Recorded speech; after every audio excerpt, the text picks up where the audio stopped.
Hello, I'm Robbie Fowler and you're watching Redmen TV.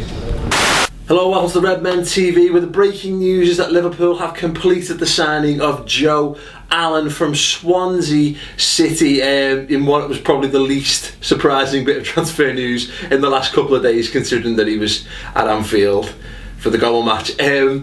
Interesting one. I think we all, as I said, I think we all knew this one was coming, didn't we? But we're obviously very interested to know what your views are on this. It's gonna, I say it's gonna split opinion. It shouldn't, but you know, the nature of social media means it will. There'll be people out there who are incensed at the amount of money we've spent for him. There'll be people out there who've probably never heard of him, but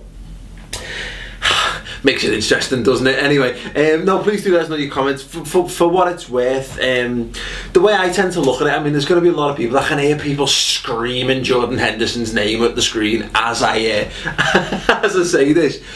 But you know what? Brendan Rodgers is the manager, and if he feels that Joe Allen is the key player that he wants to buy, if he feels that he's going to add £15 million worth of worth to our midfield, then you know what, fine, great, pay whatever you want. Now 15 million is the sort of fee that's being touted about. I will try and get that confirmed. Hopefully we'll know that. We'll report that back to you on the show next week. As I know, a lot of it's still a little bit uncertain as I film this, but yeah, as I say, for me, fine. You know, I've heard nothing but good things about him. I thought he, after a little bit of a sticky start for Team GB Britain, you know, to the rest of us in the Olympics, he really showed what a smashing player he was. And it's interesting because watching the Gommel game last night, I think we all sat there and sat in the ground not knowing Alan was there. It looked like John Joe Shelby was sort of keeping his place warm for him a little bit. But that being said, for Britain, not Team G, Britain, he played more of the Lucas Leiva role, which is great, because I think one of our greatest concerns about the Liverpool squad this season is there's no obvious cover for Lucas. Now again, I hear people screaming Jay Spearing at the screen, and I also hear people now screaming fuck off.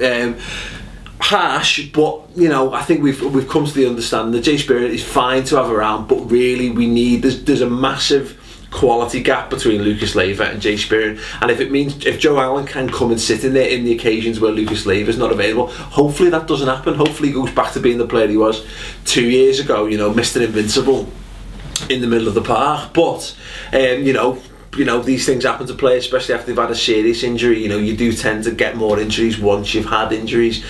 That said, you know, hopefully we'll see him play in a midfield three with Lucas Leiva and Steven Gerrard, which is tasty.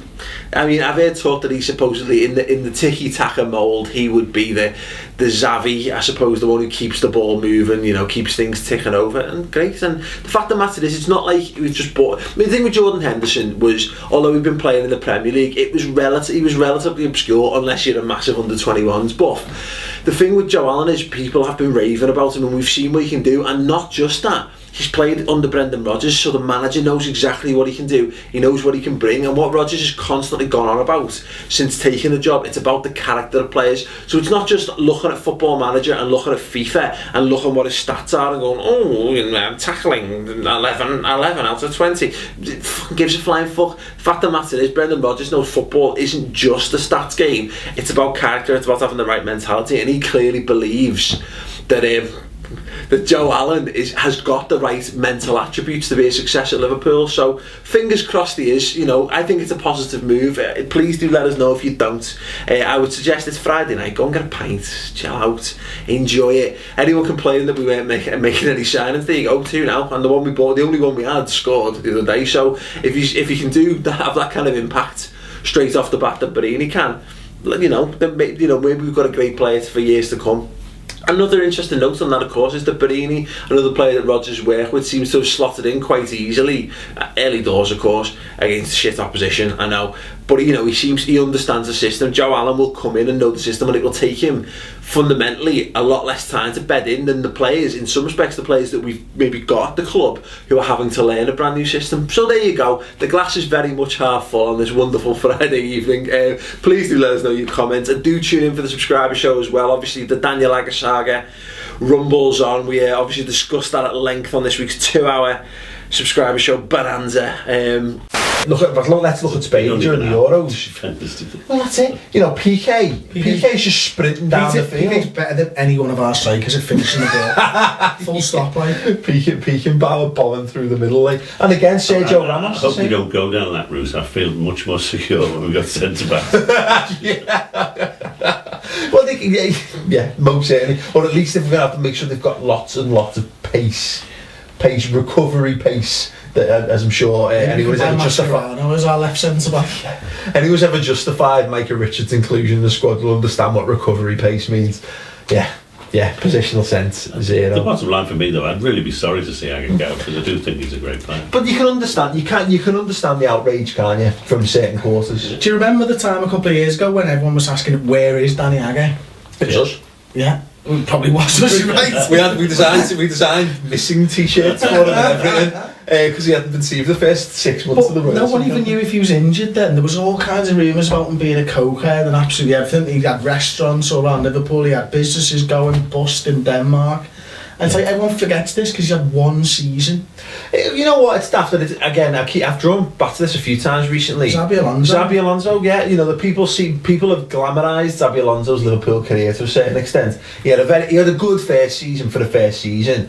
He was then average and injured for a couple of years. He did his metatarsal twice in the season, didn't he? But the last season he was brilliant. He was fantastic, but he knew he was going to be going. Yeah. And this is it. You wonder. He's been brilliant ever since, though. Yeah, no, but we're just trying to justify that he's not at us anymore, so it's fine.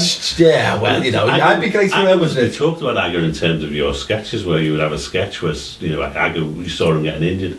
I remember one of them was that sideshow Bob one where he steps on a rake. It's but that's the thing. You look at that squad. We've gotten rid of most of the genuinely injury-prone players. Joe Cole with the exception. Well, major exception. He just come. We thought we got rid of him. Like he's literally just jumped over the fence at Melwood, hasn't he?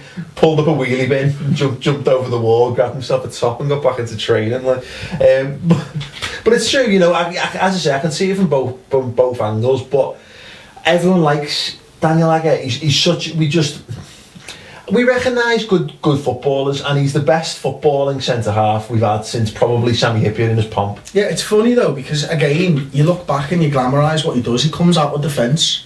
Most of the time he runs it 50 yards and boots it over the bar. And we go, thanks for coming out of the fence, well done Danny Aga. Good shot. That is generally what he does. He hasn't scored for 4 years doing it. I think but he scored against West Ham, didn't he? Yeah. In 2006. Yeah, amazing. Great goal, though. It was a great goal. I think he's definitely going to do it again at some point. Definitely at some point. It's like Xabi Alonso's halfway line goals, isn't it? He's got it in him. So yeah, it's definitely worth watching. It's free for the month on www.redmentv.com. If you like it, keep it. If you hate it, fuck it right off. Get on with your life. You know, send us an abusive tweet or whatever. Either way, it's definitely worth checking out. And our look ahead towards the Premier League season will be out on Wednesday and Thursday this week, so that should be absolutely fucking monumental. So please do tune in for that as well, and we hope to see you there. Ta-ra.